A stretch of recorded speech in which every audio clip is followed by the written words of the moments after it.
Estudio del libro de Isaías. El autor fue Isaías y fue escrito en el año 750 a 680 a.C. Fue dirigido a Israel y escrito en Judá.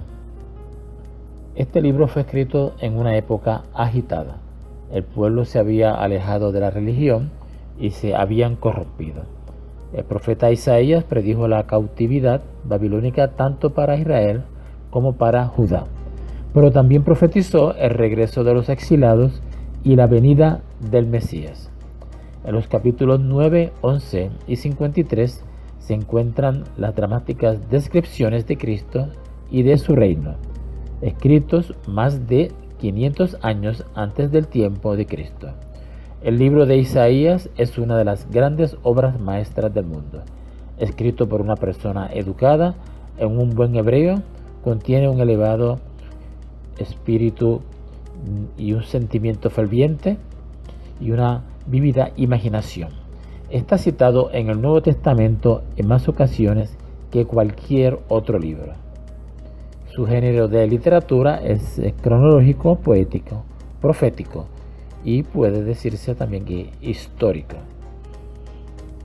La idea principal del libro es el de los juicios y salvación de Israel por mano de Dios, usando a otras naciones. ¿Cuál fue la razón principal por la cual se escribió este libro?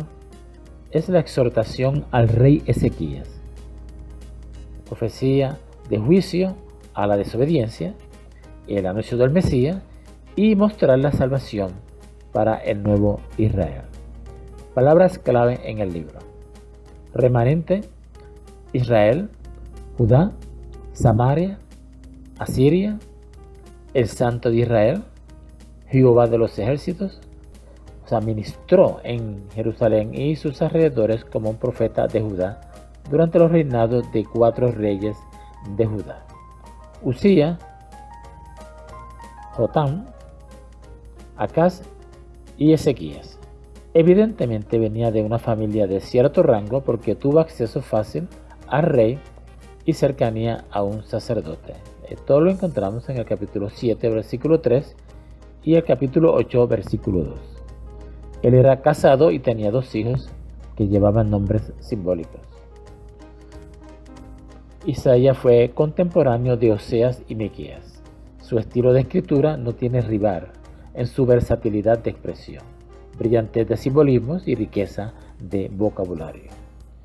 Durante el reinado próspero de Usías, de 52 años, del 790 al 739 que duró este reinado, Judá se desarrolló y llegó a ser un fuerte estado comercial y militar con un puerto para el comercio con el Mar Rojo y la construcción de muros, torres y fortalezas. Su hijo Jotam tuvo que encargarse de los deberes del rey antes de la muerte de su padre. Asiria comenzó a emerger como una nueva potencia internacional bajo Tiglat-Pileser en el año 745 a.C. Acaz tenía 25 años cuando comenzó a reinar en Judá y reinó hasta los 41.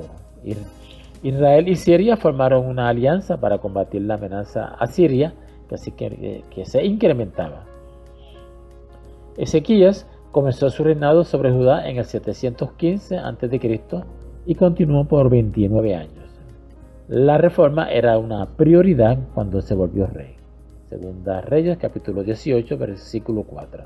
La amenaza de una invasión asiria forzó que le prometiera un pesado tributo a ese poder oriental. Ezequías se enfermó seriamente con una enfermedad que amenazó su vida, pero él oró y Dios en su gracia extendió su vida por 15 años.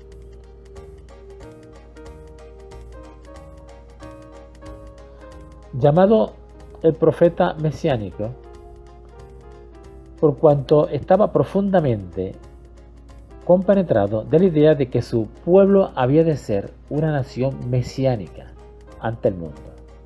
Ese era Isaías. Es decir, una nación por cuyo medio había de venir Dios y una grande y admirable bendición a todos los pueblos.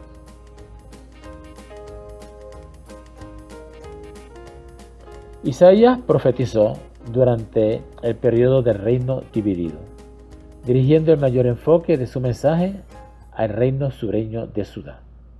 Él condenó el ritualismo vacío de su día, capítulo 1, versículo 10 al 15, y la idolatría en la que tantos del pueblo habían caído, capítulo 40, versículos 18 al 20. Él miró hacia adelante y vio la cautividad babilónica venidera de Judá a causa de esta partida del Señor, capítulo 39, versículos 6 y 7.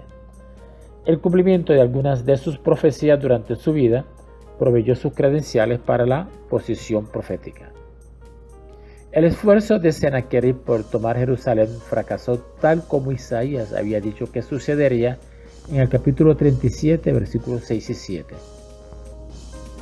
El Señor sanó la enfermedad mortal de Ezequías, tal como Isaías lo había predicho en el capítulo 38, versículo 5. Mucho antes de que Ciro, rey de Persia, apareciera en la escena, Isaías lo nombró el libertador de Judá de la cautividad babilónica, capítulo 44, versículo 28. El cumplimiento de su profecía de la primera venida de Cristo le han dado a Isaías aún mayor defensa. El patrón de un cumplimiento literal de su profecía, que ya se han cumplido, da certidumbre de que las profecías de la segunda venida de Cristo también verán un cumplimiento literal. Con toda razón, Isaías es llamado el príncipe de los profetas. La visión que tuvo del Señor como alto y sublime, capítulo 6, versículo 1, y la consecuente opinión de sí mismo como un hombre de labios inmundos, capítulo 6, versículo 5. Las profecías de Isaías presentan el cuadro de mayor diversidad del Mesías de todo el Antiguo Testamento. Contiene acerca de su primera y segunda venida. Tiene contenido abundante sobre los dos temas. Es de importancia especial en la presentación que Isaías hace del siervo sufriente, que alcanza su punto culminante en Isaías capítulo 52, versículo 13 y capítulo 53, versículo 12. Isaías, cuyo nombre significa salvación del Señor, nació en el 760 a.C., dentro de una familia aristocrática del reino de Judá. En ese año, Amós ya estaba predicando contra el pecado de Israel. Oseas predicó durante la niñez de Isaías. El ministerio de Isaías probablemente comenzó durante los últimos días del rey Usías. Tanto Usías en Judá como Jeroboam II en Israel gobernaron sin mayores dificultades sobre sus propios países, debido en parte a que ningún país poderoso les molestó. Muchos de los temas predilectos de Isaías se encuentran ya en su visión inaugural, capítulo 6, versículos del 1 al 13. Sobre todo en su énfasis en Jehová como Santo de Israel, título que aparece unas 25 veces en todo el libro, pero solo 5 veces en los demás libros del Antiguo Testamento. Este estudio de Isaías debe ayudarnos a compenetrarnos en el estudio del libro capítulo por capítulo. Exhortamos a los miembros de nuestra iglesia Defensores en Guayama y a todos los que nos contactan a través del YouTube a que se esfuercen en hacer el mejor estudio posible, porque consideramos que este es un libro medular para el entendimiento de todo el mensaje de Dios revelado en la Escritura. Muchas gracias por su atención.